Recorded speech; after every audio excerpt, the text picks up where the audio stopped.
नमस्कार, national media news में आप सभी का स्वागत है। चलिए नजर डालते हैं आज की ताजा खबर पर।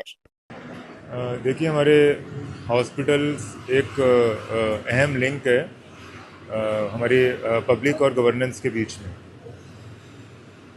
हमारा ये जो डून कोरोनेशन हॉस्पिटल है, ये एक टर्शरी सेंटर के रूप में विकसित किया जा रहा है। यहाँ पे ओवर द पास्ट 1 ईयर जैसे जैसे पब्लिक की तरफ से फीडबैक था, जो समस्याएं आ रही थी, ग्रीवियंसेस थी, यहाँ पे स्टाफ के, डॉक्टर्स की तरफ से जो सजेशंस थे, उसके दृष्टिगत यहाँ पर कई स्ट्रक्चरल चेंजेस किए गए हैं। जैसे बच्चों का आईसीयू नहीं था, वो अब पहले 6 बेडेड और अब 12 बेडेड कर दिया गया है। सैकड़ों बच्चे वहाँ से ट्रीट होकर बाहर अपनी माताओं के साथ स्वस्थ हैं।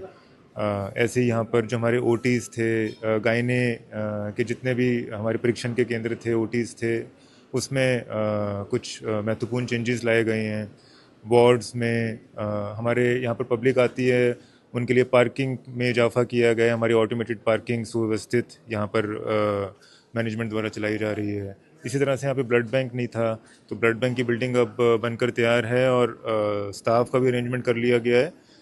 सिर्फ इक्विपमेंट्स रह गए हैं, तो वो भी यहाँ पर अस्पताल प्रबंधन को हमने आश्वस्त किया है कि यदि उनका एनएचएम से अभी विलम्ब है या समय लगेगा, तो we can arrange for funds from district side only, ताकि हमारा जल्द से जल्द यहाँ पे ब्लड बैंक संचालित हो जाए।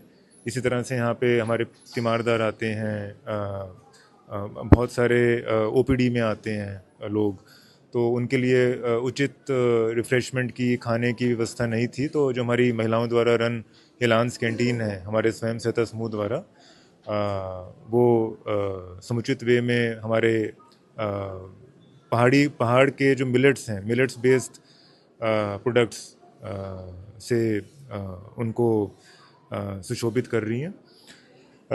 इसके पश्चात अभी इसमें हमारे हॉस्पिटल में वेयर हाउस की कमी थी। जो हमारा फायर हाइड्रेंट सिस्टम्स हैं, पंपिंग स्टेशन हैं, जो मॉर्चरी है, उसमें भी काफ़ी चेंजेस अभी प्रस्तावित किए गए हैं, जिनका काम गतिमान है। तो ऐसे ऐसे जैसे जैसे एवॉल्व करती हैं चीज़ें, वैसे वैसे इंटरवेंशंस किए जाएंगे। एक जो हमारा पेशेंट्स का और पब्लिक का जहाँ पे ज़्यादा स्ट्रेस रहता है कि जो पैथ लैब्स हैं, जो हमारे सैंपल्स लिए जाते हैं विभिन्न जांचों के लिए, वहाँ पर या तो टाइम की शिकायत होती है या फिर स्टाफ नहीं मिलता है। तो वहाँ पर जो हमारा अभी ये प्राइवेट लैब्स के साथ एग्रीमेंट हुआ है, वो एग्रीमेंट वायलेशन की शिकायत सामने आई है। ये हमने हमारे एसडीएम और सीएमओ साहब को बताया है कि पिछले 3 महीने का रिकॉर्ड निरीक्षण करेंगे, और यदि वो एग्रीमेंट को वायलेट कर रहे हैं, 24 घंटे ड्यूटीज़ नहीं दे रहे हैं, तो तदनुसार उनके पेनल्टी अधिरोपित की जाएगी। साथ ही जो हमारी यहाँ पर हॉस्पिटल लैब भी है, वहाँ पर जो टाइम था अभी उसको 1 घंटे में इजाफा किया गया है। पहले 11 बजे तक सैंपल्स थे, वो 12 बजे तक लिए ही जाएंगे। और यहाँ पर ये परीक्षण कर लिया गया है कि स्टाफ की और पैथोलॉजिस्ट की कोई कमी नहीं है। अच्छा डीएम